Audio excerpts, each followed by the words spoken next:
Bybelinterpretasiefoute nommer 4. Vals kombinasies.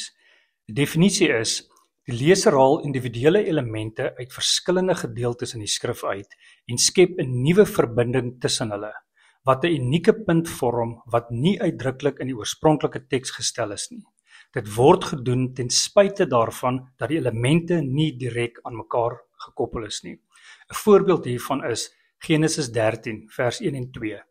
Abraham het uit Egipte na Negev opgetrek, hy en sy vrou met alles wat aan hom behoort, en Lot saam met hom. Abraham was 'n baie vermoënde man met vee, silwer en goud. En dan Galasiërs 3 vers 13 en 14. Christus het ons vrygekoop van die vervloeking van die wet, deurdat hy in ons plek 'n vervloeking geword het. Want daar staan geskrywe: vervloek is elkeen wat aan 'n hout hang.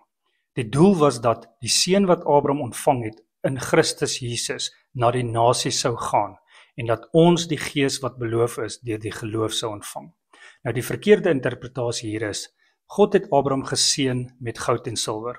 Op dieselfde wyse kon ons ook dieselfde seëninge ontvang wanneer ons in Jesus glo, omdat hy ons vloeke aan die kruis geneem het toe hy gekruisig is.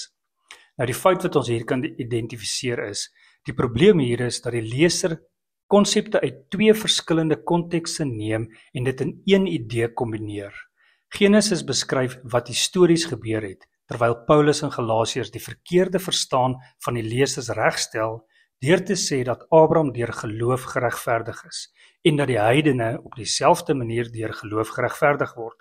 Die belofte van die seën is verlossing, die belofte van die gees in vers 14, nie goud, silwer of voorspoed nie. Wanneer jy die Bybel bestudeer, moenie probeer om jou eie kombinasie van verse te maak en jou eie weergawe van die waarheid te skep nie. Laat die skrif vir homself spreek. Lees dit met die oorspronklike gehoor en gedagte.